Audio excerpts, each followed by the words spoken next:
When I first came to Central Florida, I had a dream. It was a dream to create something more than an airplane museum. When Fantasy of Flight opened, it was housed in a facility that was only ever intended to be my future shop.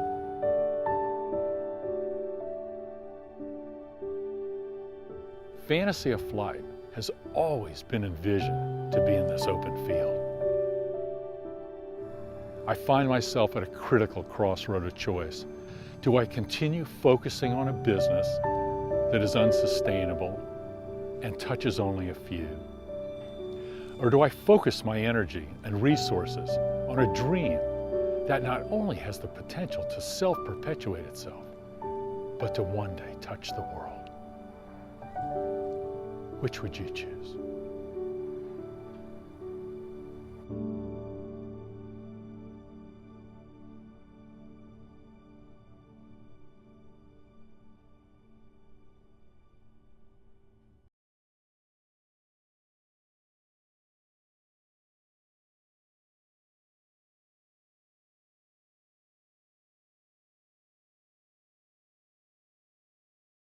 Hey, Kermit Weeks here, Fantasy of Flight, and we're going to do a little Kermie Q. I thought it was kind of appropriate. We've had a lot of questions about Act 3, what it is going to be, what it's not going to be, you know, a few questions here. So I'm going to focus mainly on Act 3, and we're actually here in what we call our war room. This is exactly a place where we've done a lot of the design and stuff. You see kind of laid before me. It's a little bit disorganized at this point, but you know, looking at different hangar layouts, I got a lot of different airplanes and stuff. That's the A-26 right there, where everything's going to fit and stuff. So anyway, let me go ahead. I've got some questions that we've gotten from people on YouTube and Facebook, as well as I've got a few things that I just want to explain so people really understand a little better what I'm trying to do.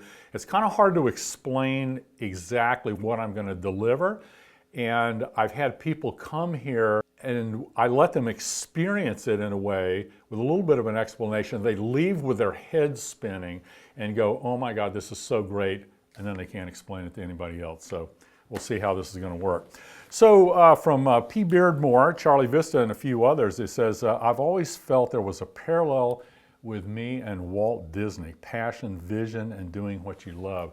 I got to tell you, Walt Disney has always been somebody that I've looked up to. I've done a lot of reading about Walt, and I strongly feel that he has given me an unbelievable opportunity to stand on the shoulders of what he created. I think there's cycles in every industry. Walt's industry was based on the amusement park industry, which stood on the shoulders of the previous industry, which was the traveling circus. There's cycles in every industry. I know a lot of people think about what's next in the industry. My question is, what's the next industry? We'll see. I'm hoping to create something entirely unique and different within the concept of themed entertainment. Also, the question was, are you using any principles of Walt's in bringing your plan into reality? Obviously, I'm using some of the design people, Falcon's Treehouse and Bob Ward, who was one of the original designers with the Universal Studios group. So I've got a bit of Disney and Universal Studios talent behind me that have worked for them. Bob Ward actually was there opening day when Walt Disney World opened up here in Central Florida, and eventually went to work for Universal Studios. Falcon's Treehouse is a global design group. They are all over the planet. They're very respected and well known. They love my concept. We're going to work towards bringing something new into being here. I have a concept that I've created that's unique and entirely new. I need people like Bob, Cecil, Falcon's Treehouse to bring my dream into reality, because they know the designers who makes you know, attraction elements, theming, immersive environments, ride technology, things like that. So I think both of us together are going to come up with something very, very, very cool.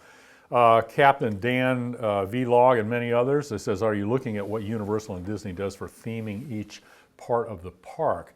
Well, as you know, at Walt Disney World, Disneyland, and Magic Kingdom, they basically have different areas within the park. Within what I'm beginning to create now, which I'm calling Act 3, is actually a very small part of an even bigger dream that I have. I'm not going to get there yet, but basically what I'm trying to do over here in the basically 20 acres of what we're going to create for Act 3, I'm kind of like painting myself out of a corner. Most people realize now that the facility that was Act 2 was only ever designed to be my shop. That's going to be turned into more of what that was intended to be, and where the arched gate entrance has always been is the big open field where Fantasy of Flight has always been envisioned to be since the beginning. But now that's just become a stepping stone to an even bigger dream. But we have to be successful with Act 3 first. Patrick Murphy, Bill Module 9, Arno Schmidt, and many others. What type of attractions and activities will the park have? A lot of people have asked, you know, is it going to be, it's not going to be a museum. The airplanes will be here, definitely. But in the past, they were always perceived of by the general public as the end product. And I realized over 35 years that most people aren't fascinated by old airplanes. And it's unfortunate, but basically the airplanes, instead of being an end product as they were perceived of in the past, in the future they're still going to be here, but they're basically going to be set dressing. They're going to be part of the backdrop and the focus of telling timeless stories about the human experience. So bear with me. The aviation enthusiasts are still going to come see all the airplanes that they want, but it's really not about airplanes. I'll get into that a little bit later. So what we're going to do is we're going to have different attraction elements that tell timeless stories of the human experience, of which the bulk of them will be aviation stories. So imagine walking into a themed hangar, like you're back on a World War II airfield or whatever, and in the back of the hangar there's a famous type of an airplane. But when you go back into the attraction element, it's not about the airplane. The airplane might be part of what we're going to deliver, but what we're delivering is a timeless story that is common to the human experience. We are going to offer some airplane rides. There's going to be themed environments. I think if everybody's familiar with Magic Kingdom and Disneyland, and Universal does this as well, but using Magic Kingdom as an example, they have Tomorrowland, Adventureland, Frontierland, and Fantasyland, okay?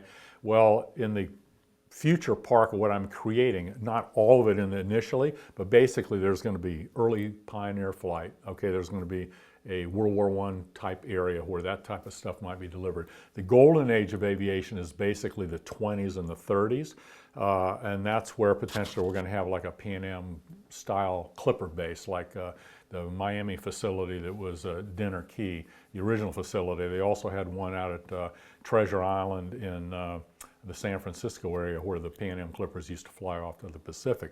So we're going to recreate the environment of the period, but not specifically try and create a specific building, blah, blah, blah. In some cases, they might be very similar. So that's kind of where we're headed. So then there will be, so early flight, World War I, Golden Age, early, late Golden Age, World War II period. Potentially in the long run, if we're very successful, there could be something potentially to do with the 50s, like a LaGuardia 1950s airline terminal. And it's fascinating because never, if you take a 100-year chunk of history, never in human history has there been a more diversified period of history with technology, architecture, fashion, music. I get to take you back to different periods of time to basically deliver this concept of Fantasy of Flight, which isn't really about airplanes. We'll talk about it towards the end here. Somebody asked, do you really want to fly tourists in 80-year-old airplanes? Is that a good idea? Obviously, there has been a recent accident bringing attention to that. There has been a lot of flying in the past. It's my belief that if things are done at the highest of the safety levels and no compromising for safety for the airplanes or the people of anybody getting hurt, we hope to offer that to the people. The EAA has offered, and the CAF have offered, flights in bombers, Ford Tri-Motors, things like that. So anyway, safety is going to be first, and we will take that into consideration as our primary goal, and then hopefully, we'll be able to deliver some flying. Obviously, those would all be an upcharge, and it'd be pretty cool for people coming in that didn't want to fly to actually see these vintage airplanes flying in vintage environments. I mean, how cool is that? I think the aviation enthusiast can get behind that, and I think the rest of my future clientele will as well. Clayton Rowland, Bill Farnham, Lauren Cunningham, and others asked, there's still going to be airplanes, right? Absolutely. What's the definition of the golden age? Basically the 20s and the 30s, the barnstorming period, post-World War I, the development of the air races, and the early development of some of the airplanes that would have flown in the later World War II. In what respect is it not going to be a museum? I got to tell you, I've been in the perceived museum business for 35 years. I have no interest in continuing. I have poured tons of money into it, and it's very, very limited. You can quote me on this, I'm sorry to say, but in my perception, aviation museums need to be in museums. I think there's something new that has to come along. In the past, aviation museums, all museums, they were great because back in the days when, we didn't travel a lot, we didn't get to go places, we didn't have unprecedented access to information on our phones at our fingertips. They showed something of a distant culture, of something beyond ourselves, something that was new and unknown. Now it's like totally lost in the clutter of everything that we have access to. And I feel it needs to be delivered in a different way if it's going to continue and it's going to survive. So there's still going to be airplanes, but like I said, they're not going to be the primary product. They're going to be set dressing to tell and deliver a different product. If it's not a museum, how do people come see the airplanes? You're going to come, or is it a theme park kind of thing? When I say theme park, your first perception is thinking of the existing theme park industry. And while what you're going to see on the surface at Fantasy of Flight Act 3 is going to look like a theme park, it's going to be theming, it's going to have attraction elements. Yes, there's going to be some of my characters, people are going to be in period costumes and stuff. But the reality is it's not the existing industry. The existing industry is really more for the masses, and what I hope to create is for the individual. What the existing industry is basically about escaping from reality. What I hope to create is about engaging reality. And so without getting into a lot of detail, just trust me.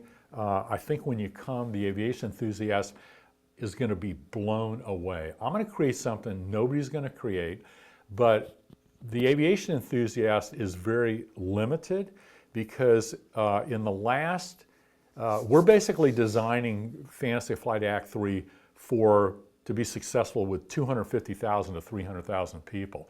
In my last 8 years of having Act 2 Fantasy Flight open, only once did I crack 40,000 people a year. Do the math, okay? The aviation enthusiast isn't going to make a big difference in whether I'm successful or I'm not successful. I'm still going to cater to them at some level, but I've got to go after a different market. And like I said, I'm still going to blow away the aviation enthusiast. So, okay, so yes, the airplane's going to be here. What I hope to do is, the plan now is to have a base entry price to get into Fantasy of Flight Act 3, okay? If all you want to do is come in and look at airplanes and enjoy the immersive environments of being in a themed period, World War II or a Golden Age environment, eat in the restaurant, watch whatever big shows we have that are open to everybody, you are welcome to do that. Anybody that wants to do any of our different offerings of attraction elements or things like that, that's going to be an upcharge. And part of that process of delivering it in that way is my current intent is to only sell my capacity, okay? If you want to go for a ride in an airplane and it's only got 12 seats in it, it's a Ford Tri-Motor, I can only sell 12 Ford Tri-Motor seats. I'm not going to tell you when you buy a ticket to Fantasy Flight, everybody's going to get a ride in a Ford Tri-Motor. So what I'm going to do is, to not have any lines, I'm going to upsell anything that is not included in the base price, okay? So I will respect your time if you respect being at the attraction element on time when you buy your slot. So, you know, if you buy a flight and you miss your flight, you miss your flight. So anyway, like I said, I'll respect your time if you respect being there on time to do the upcharge for a flight or whatever. Let's see, Chris Mihuk, Devin Maxwell, Tom Phillips, and many others. Will the Compass Rose be reopening as a restaurant? Yes, probably not at the level initially that we really had.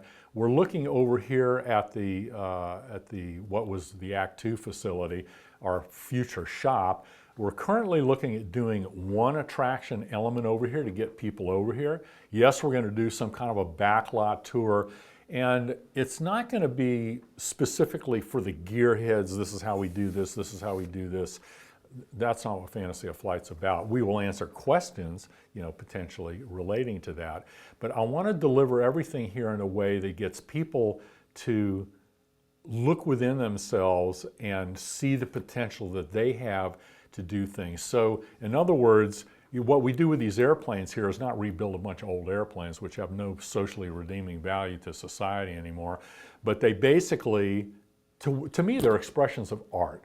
They're expressions of human potential, creating things in a way. So what I want to do is I want to deliver what we do here in a way to get people to reflect on what they may go out and do in life. It might be learning a musical instrument. It might be creating some artistic form in a different way. It might be dance or whatever. So we want to deliver what we do here in a way that's inspiring to other people that might not necessarily want to go bang rivets and chop wood and weld up old airplane parts, you know? So anyway, so I want to deliver, Fantasy of Flight in the future is going to be delivered in a way that gets everybody inspired about, not aviation, but what the metaphor of flight symbolizes. I'll get to that a little bit later.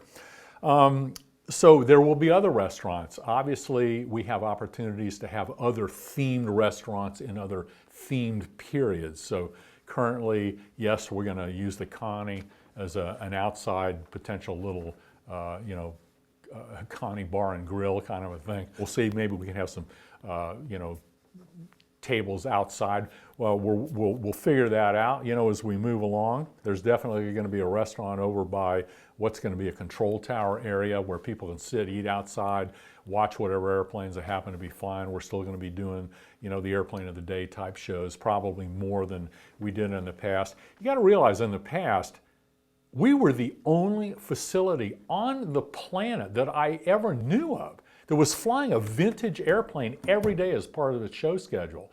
You know, Oshkosh is a one-week deal. Other museums have, you know, a weekend show here and there. But we were the only place that was flying something on a regular basis. So we hope to do more of that. Ideally, you know, potentially, you know, we can fly different periods of airplanes on the schedule every day. Those would be the types of shows that the person that just bought a ticket to get in the park can come in and watch those types of things. That also allows me to sell annual passes to somebody that just wants to come in, wants to be in the environment. But if they want to upcharge and do one of these other attraction elements, that's not part of the annual pass. So the aviation enthusiast that just wants to come here and hang and look at airplanes and watch them fly and whatever we're doing, I'm going to accommodate you. But if you want to do something that's additional, like go for an airplane flight or do one of the attraction elements that's more immersive, it'll be an upcharge. At some point, I'm going to do a seaplane base down on the lake. That's not part of this first phase that we're going to do, but it definitely would be part of the second phase of Act 3. So let me get Act 3, 20 acres, sorted out, successful. If it's successful, man, we're onto the drawing board. Well, there'll be a 94th Air Squadron Aero Squadron type restaurant. Not in the sense that you're going to listen to the control tower at whatever airport you're at, but certainly all the restaurants will be themed to the period that they're in, okay? You know, similar to the Compass Rose that we had here in Act 2. Edwin Dyson, Frederick Reich, David Rayburn, and others. Will visitors be able to fly into the new park? Okay, let me answer the question this way. Basically, imagine that we're given airplane rides, we're doing flights of the day, I've got people walking around my ramp. Does that sound like a really good safety idea to allow people to come in that I can't control? So what's going to happen is, this is Fantasy Flight, or I think it's listed as Orlampa International or Orlampa Inc., whatever, will always be a private airport, okay? We will have potentially control tower use that will, you know, our airplanes doing flight of the day and things like that, that will be able to, you know where everybody is. In the past, you know, it's only been, we've had one ride operator, and at most we've ever had 2 airplanes in the air at one time.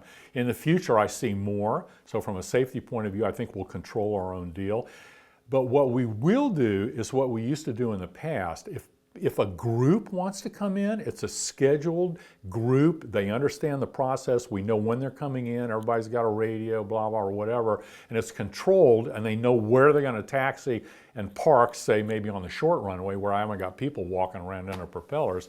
We will accommodate that. As far as the single person flying in whenever they want to, it's never going to happen. Sorry, but it's a safety issue.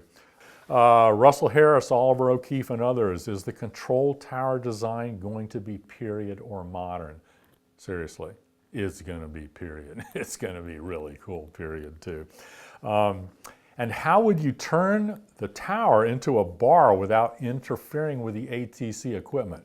Well, it's easy, because it's actually going to be designed as a bar, and all we're going to do is we're just going to have a little frickin' simple radio in a drawer somewhere that we will operate potentially during the daytime as a kind of a control tower to operate our attraction elements. And this would only ever happen when we would be offering lots of rides, and we have a lot of airplanes out there flying around or whatever.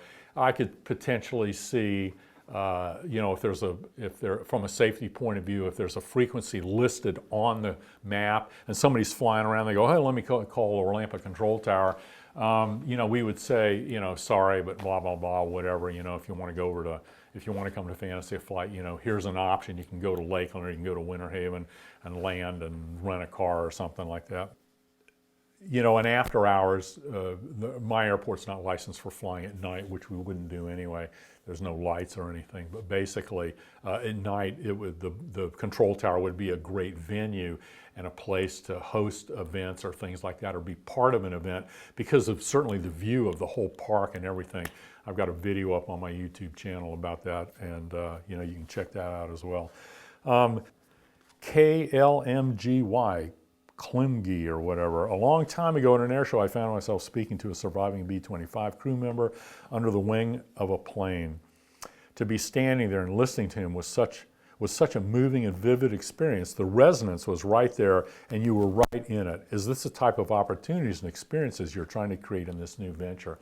At some level, yes, the feeling that you were getting, but obviously the veterans, by the time I open this facility, are really not going to be around anymore, and that opportunity is going to slowly pass behind us.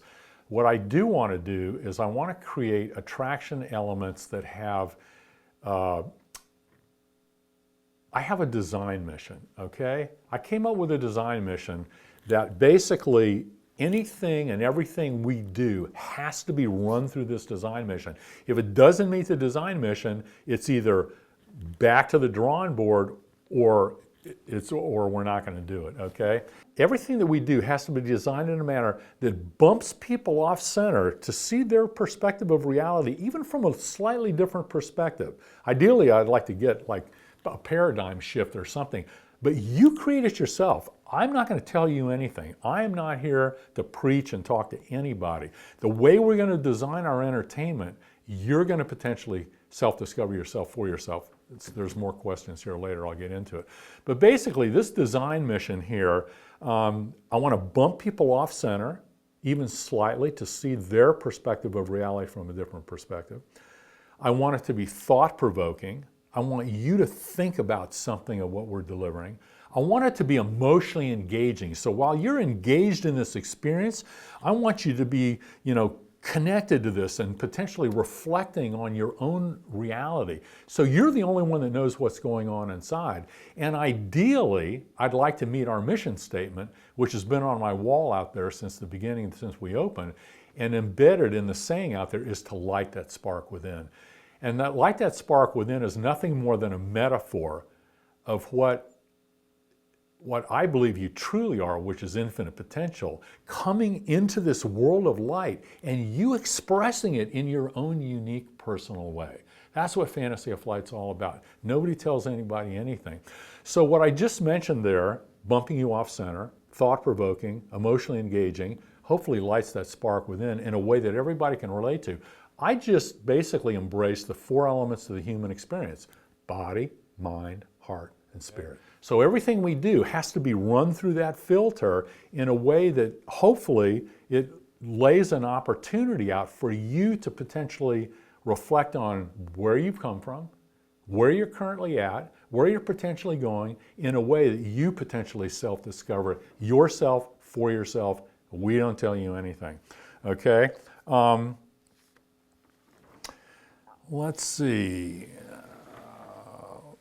So basically, to respond to that last question, I want to create opportunities that basically deliver that feeling and that emotional connection being in that environment, but obviously we're not going to be able to use veterans to do that, and I couldn't deliver one for every person that walked through my door that wanted to do it if I could. Robert N. Austin, Matt Harte, Pete Wood, and others. Mentioning Deepak Chopra and Tony Robbins scares me. Is that your target audience?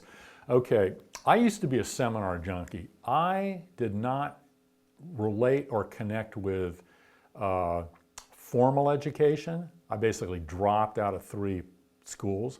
Purdue University was the last and the most prestigious and the most proud of that I dropped out of.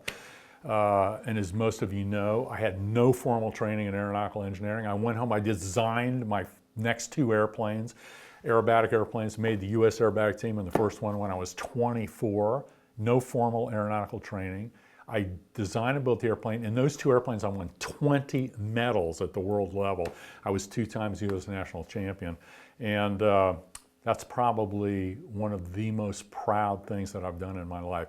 So while I never connected with formal education, I have been a lifelong learner. I buy books at an 8-to-1 read rate. I want to absorb so much knowledge. And in the process of creating Fantasy of Flight Act 2 being open, I realized very quickly I didn't have enough people coming through to pay my light bill through the door, okay? And the bulk of them were aviation enthusiasts. And so I'm like, why did I spend all this money? What is this all about? Well, over about a 15-year period, I realized what I was supposed to create and why life literally led me specifically to this piece of property, okay? And one of the things that I realized was, if you follow really big dreams, you got to have tools in your toolbox that you might not normally have an interest in, okay? I'm writing children's books now. I got C's and D's in English, okay? I needed to create characters for my park. I find business mildly interesting, but not particularly fascinating, okay? I'm now running a business. I got to know something about business, okay? I went out and joined a CEO mastermind group, kind of like YPO. It was called Tech, it's called Vistage now. And it was a group of CEOs, and we would, bring problems that we had. We were in non-competing businesses. We had people talk. I was a seminar junkie. I did business seminars. I did one with Tony Robbins. I got to tell you, he's about just inspiring people. He doesn't tell you got to do this or that. He creates ways. The first night we were there, I think it was Unleash the Power Within was the one that I went to. And there were a lot of little things, that you learn about yourself. And the first night of a 3-day seminar, I walked 12 or 15 feet across fire coals in my bare feet, okay? How many people have done that, okay? It was pretty interesting, So it was learning things about yourself, That's kind of what Tony does, Some people might think he's a cult leader, but I tell you what, if you went to one of his seminars, you would have a different perception of him. Deepak Chopra, I did 3 seminars with Deepak Chopra. There's people that want to learn about meditating, things, it's calming, there's scientific proof that it helps in different ways. And, 20 years ago, everybody thought it was crazy. Now we got frickin' meditation rooms in corporate places and everybody's doing yoga and whatever. So, so don't discount something if you just go, oh, that's this, until you've experienced it, But, I did all 5 Disney Institute seminars offered, okay? Disney gave me the tools to out-Disney Disney. To their knowledge, I was the only person ever that attended the Disney University Institute that was from the attraction and the themed entertainment industry. I mean, are you freaking kidding me, okay? They had guys there that were running funeral homes, guys that were valet parking cars, trying to learn better customer service, anyway. So I took all 5 of them, and I'm a facilitator in all Covey things: focus, 7 habits, leadership, execution. I did NLP. I did, oh my God, I can't even think right now how many I did. Mega speaking, learn how to speak better and stuff. So it's fascinating. I have always been a lifelong learner, and it's a reflection of the fact that we all have potential within ourselves waiting to be unleashed. And basically, that is really kind of part of what the Fantasy of Flight concept is. I want you to potentially light that spark within. That's you in your own way, your own unique way, expressing your own potential into this world of light, okay? That's basically the bigger concept there. Okay, is that my target audience? I think some of them will come. Is my target audience the general masses that go to the normal theme parks? Probably not. Is it all the aviation enthusiasts? Trust me, I'm going to deliver something that's going to blow away the aviation enthusiasts. But here's the problem. When you did the math, 40,000 people a year came to see my park. I'm trying to do 250,000. I have got to go after another clientele, okay, for me to be successful. And I think I'm onto something really, really big. It's a win-win situation where the aviation enthusiasts are going to be a winner, and the people that come in the park that never came into my park before, that don't like airplanes or don't want to really care about seeing old airplanes and reading signs and stuff like that, learning about aviation history, they are going to be blown away by the concept, they're going to be blown away by the product, and they're going to leave and go, actually, those old airplanes are actually kind of cool. So I'm trying to create a win-win situation here, so bear with me and sit back and watch. Okay, follow up to those other questions. We're questioning the self-discovery component. I wouldn't go to this attraction if I felt the purpose was evangelical. Trust me, I am right there with you on the evangelical deal, but I would like to point out something very, very profound, because I want you to look in the mirror, okay?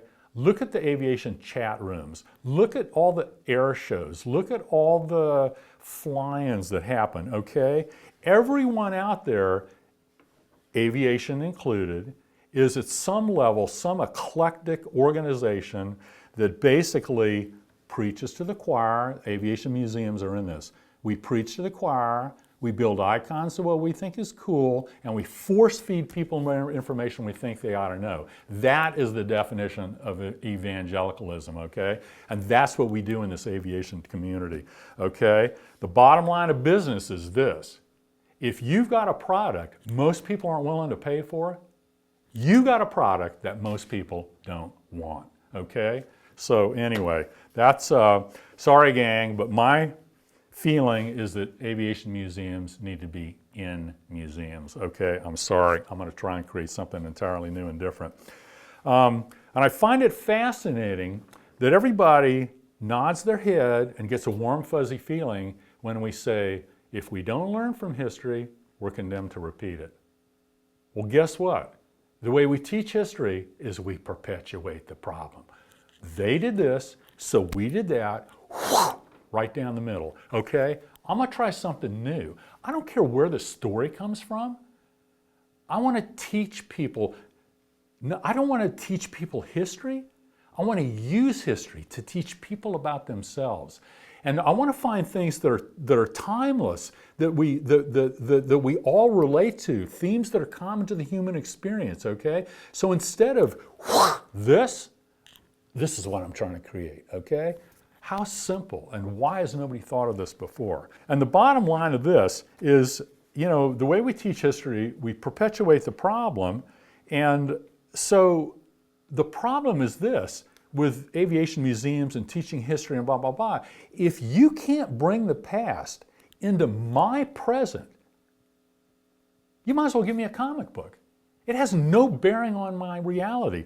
What I hope to deliver is to deliver the past in a way that has a direct bearing on your reality, okay? And in a way that potentially you can learn something about yourself. The past is the past. We got to focus on now. If we can use the past to do that, I think maybe I'm onto something. That's what I hope to do. Okay, so continue on with those questions. I get the concept of self-discovery, but in practical terms, how will that experience work, okay? Well, what we do is we focus on each attraction element instead of being an intellectual property. It's a theme common to the human experience. Now, we may use an aviation story and an airplane to deliver that, but that's not what the story is about, okay? So it's like I said, it's finding a win-win way. So we take something common to the human experience, we deliver it through the most profound way to learn and grow that's ever been created, and that's entertainment because we're open and receptive. And then we deliver it in the most profound way to learn and grow. It's not through teaching, it's not through preaching, it's not through clubbing your neighbor over the head to saying this is the way it's going to be. It's through self-discovery. Because when you self-discover something, you own that experience. It's got meaning, it's got sticky value. It's your experience. Nobody else knows what it is. So anyway, sit back and watch. It's going to be fascinating. When people finally get what I'm trying to do and they experience it, they're going to go, oh my God, why didn't somebody think of this sooner? This is so obvious. This is the greatest thing since sliced bread. Somebody also asked, so will you start at the beginning with man's wonder and inspiration of the flight and birds and show how, you know, man was inspired by man's attempts to exceed his abilities? Yes, in a lot of different ways. Because what I see is that we all see reality from our own limited perspectives, okay? But we all have the potential within us to go beyond what we perceive ourselves to be. And it's that journey of going beyond, I believe, is what this is all about. So each and every one of you out there has potential that's untapped. And you don't have to do this because somebody tells you blah, blah, blah. You need to be true to yourself and what leads you beyond yourself to discover that potential. What lights that spark within that allows you to bring that into this world in your own unique way and express it into this world of light. So basically, we're going to use a lot of little things that show where you potentially become a famous character in history that basically experiences something relating that's common to the human experience. How do we learn in life? Where do our skills and talents come from? How many times do we accept the limitations that others place upon us? We all jump into the darkness. We all jump into the unknown. We do try something new. Those are things that we all relate to. I'm going to deliver them through an aviation story. There's probably going to be an airplane in the background, but it's not going to be about the airplanes. So here we go. Lee Begg, I fully understand what you're trying to do. I'm a Mohawk Indian, and what I'm describing is the way he is taught. Our inner self is more capable of doing more than we know, okay? And traveling to find your center is a great endeavor. That's really kind of hits the nail on the head what I'm trying to do here. It's not about me saying, this is the way it's going to be. It's about you discovering it for yourself. Every person on this planet, if you can imagine, before you arrived, signed on the bottom line to experience something, to learn something, to leave something. I can't tell you what that is.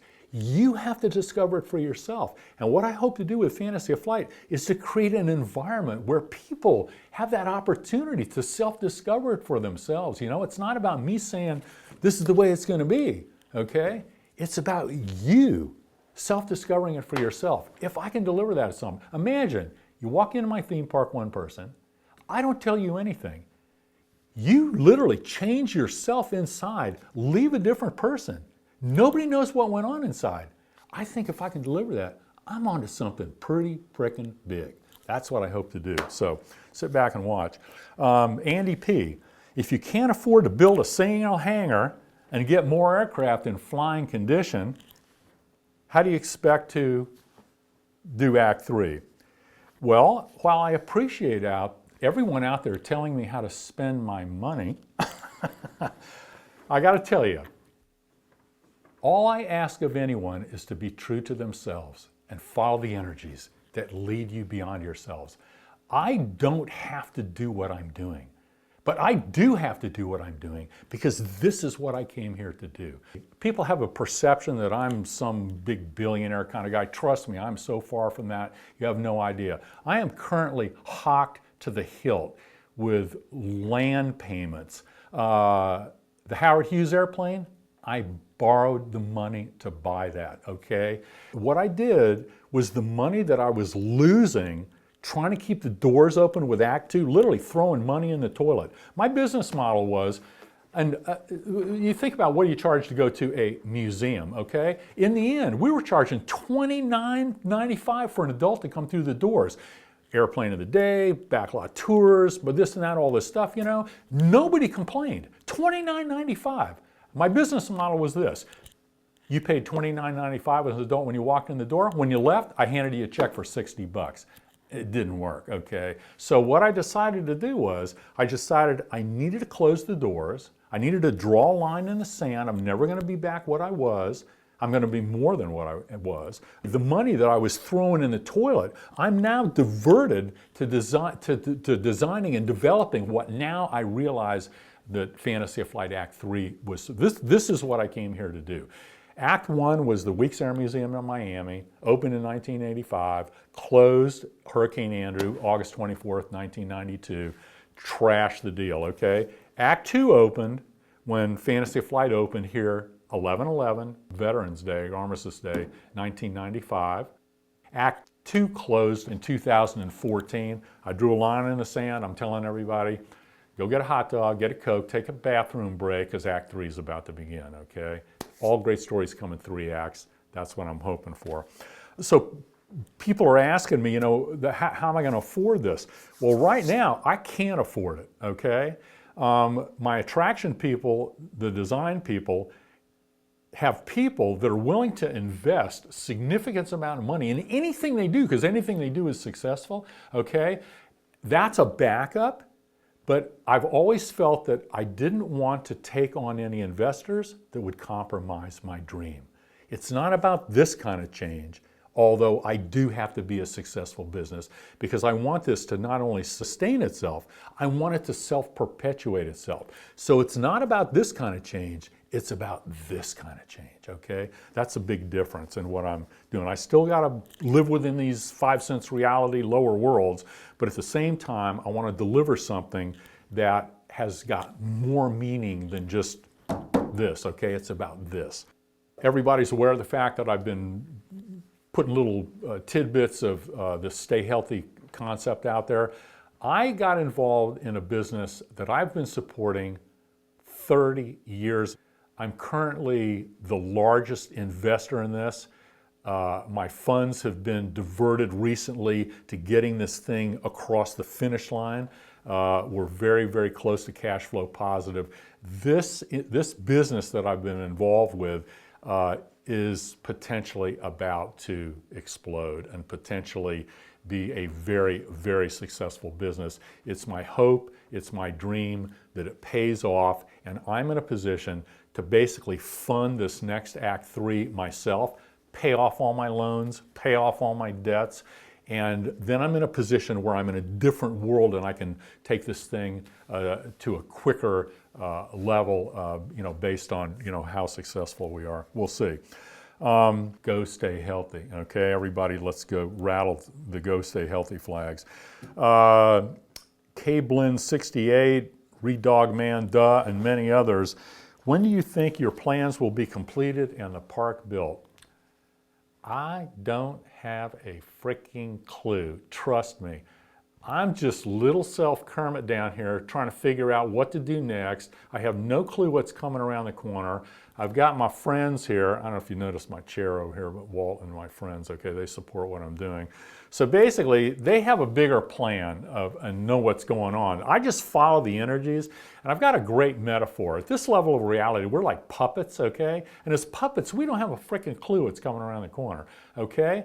But there's this other aspect of ourselves, and you can call it whatever you want, but in my world, it's just an aspect of myself. And basically, when you learn to connect through the strings, okay, as a metaphor, you go through this reality as a unit, okay? You're like Avatar with mission control, okay? And it's so fascinating because I find myself, and I see these little resonant clues, and I know enough because I've worked with it enough, when I'm trying to tell my little self something, and I just follow these energies and everything just unfolds like greased railroad tracks. Sometimes things happen where you're like, oh my God, why am I doing this? And we tend to drift out into ego land occasionally, but eventually you learn that at some point, if you just follow these energies that lead you beyond yourself, you're on a railroad track to your destiny as to what you signed up for. So I'll get into more of that later, but at this point, I'm not going to get to. So I want everybody to realize I don't have to do this, okay? But I do have to do this because what I want people to do is to be true to themselves and follow those energies that lead them beyond themselves, okay? And that's what I'm doing. This is what I'm about to create is what I came here to do, okay? And if I did not do what I'm doing, I would not be being true to myself, okay? So I have to do myself the only thing that I can ask others to do. That's to be true to yourself. Follow those energies that lead you beyond yourself. Okay, so I want to finish up. This is my Park Icon character book.